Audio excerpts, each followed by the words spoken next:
Hi, and welcome back to my channel. This video is going to be an opinion piece on the staff shortages that we are currently finding within the NHS and specifically midwifery.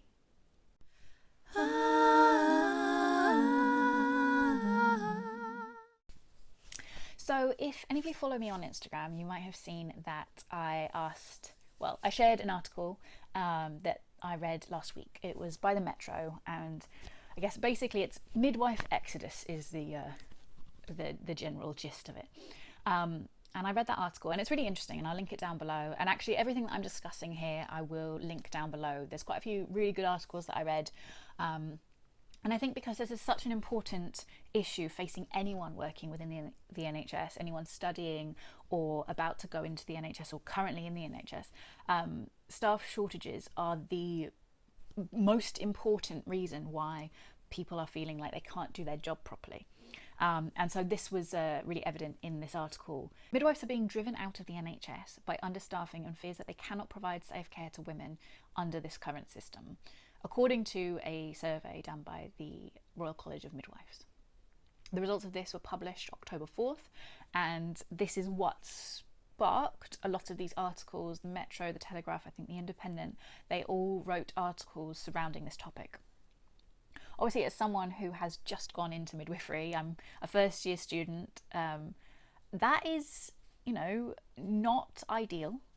I don't want to be going into a profession where the expectation is that within a year or two I will have burnt out. And it seems to be quite clear from a lot of the research and a lot of the articles that I was reading that staffing is the main issue within all of this. And I think fundamentally, as a student, we are learning about, the code, the Nursing and Midwifery Council's code. And it's got its four main subjects, isn't it? It's prioritising people, practising effectively, preserving safety, and, professionalism and trust within the profession. And within all of those sectors of the code, if you don't have safe staffing, if you don't have enough staff, you cannot do any of those things. So a new survey by the Royal College of Midwives said that 57% of members are considering leaving the NHS in the next year. And of those who have left or are thinking of leaving, staff shortages was 80% of them cited staff shortages, and 2/3 said that they cannot provide care safely. So fundamentally, us as student midwives, this is a really big deal because we are going into this profession. This is the route that we are headed in. And for us, the Nursing Midwifery Council's code is what we are told that we need to live our life by, that we need to be thinking it's at the back of your mind in every decision that you make. And when you have staff shortages within midwifery or within any part of the NHS, it is almost impossible to uphold those standards. So for instance, the first one, prioritising people. How can you make sure that a person feels heard, an individual, all of their thoughts and feelings and needs are accounted for when you don't have the time to sit with them and truly hear them? When you have, a backlog of people that you need to get through the bookings for, or you need to see this woman and get her out because you've got a whole nother line of people to go.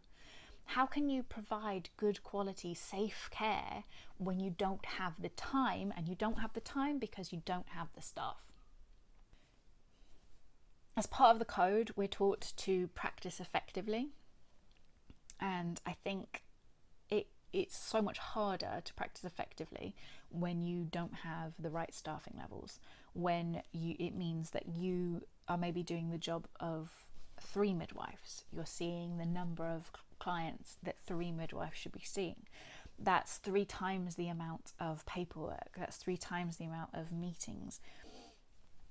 When you have that extra responsibility put on your shoulders, how can you keep accurate records? How can you communicate effectively with your clients? How can you pick up on the minute details? In terms of preserving safety, I think it's really important to be aware that there have been over the past years, and I've read it in different books that I've read. Hard Pushed, and well, actually, Hard Pushed is the book that I'm thinking of, but about how services have had to close, maternity services, because their staffing levels are not safe. So how can you preserve safety if you're in an understaffed setting where it's literally not safe for you to practice, but then you have to shut down that service and divert those people elsewhere, where you've then increased the number of people needing care and you've not increased the number of people working?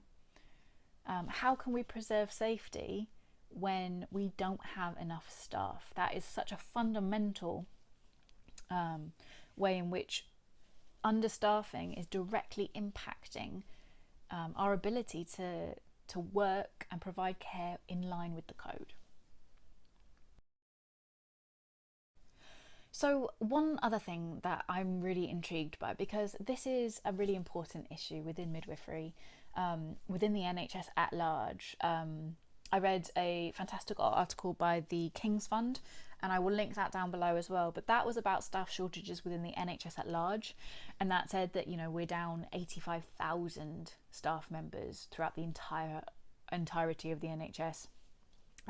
2,500 GPs we're missing, which over the next 5 years, if things carry on as is, could go up to 7,000. It was a really fascinating article, so I will link it down below, because it's really important to know that this is not just specific to midwifery. Yes, this is a really big, important problem that we are facing as midwives, as student midwives, but the NHS at large is underfunded, under-resourced and understaffed. And so it's important to see it in the bigger picture, because this isn't an issue specific to midwifery. This is an issue specific to the NHS at large. And after the year that we had with COVID and us clapping on the doorsteps, showing that we understand, as the public, we understand the important role that they play in our life, especially, during the pandemic and things, it seems such a shame that, the pay increases that happened were shockingly bad, and that the funding is still just not there. So what can we do about this? Well, I think fundamentally we could all contact our MP. I mean, that's a great starting point for anything. Obviously petitions are great. They're great at, showing, if you can go to your MP and be like, look, 90,000 people have signed this petition, that's a great thing as well.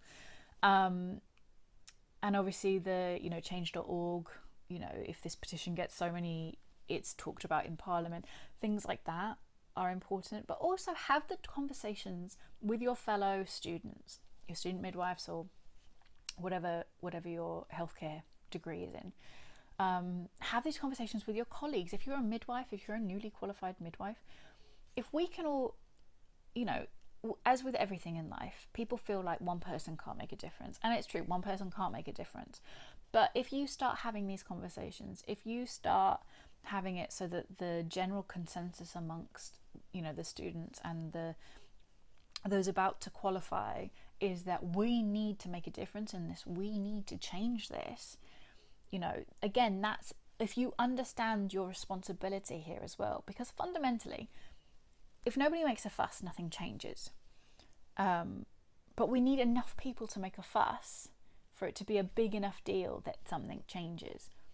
And so having these conversations with your colleagues, with your fellow students, and showing how detrimental this specific topic is to your own job satisfaction, your own mental health, your own ability to perform your job to the best of your ability, which I think if you've gone into these healthcare roles, you are a caring person, you care. And I don't think anyone can have job satisfaction when they cannot perform their job to the best of their ability. And I don't want to be somebody who qualifies, works for a couple of years, burns out and leaves the profession. Like, this is a big commitment. I worked hard to get here. I'm going to work really hard in this degree. I want to be a midwife. I want to be a part of this specific job and this specific career. And I don't want to have to give that up because I feel like I cannot work safely within my field. So if you've made it to the end, I just want to say a big thank you for watching this video. It was a bit more ranty than I intended, but I hope that you found some value in it.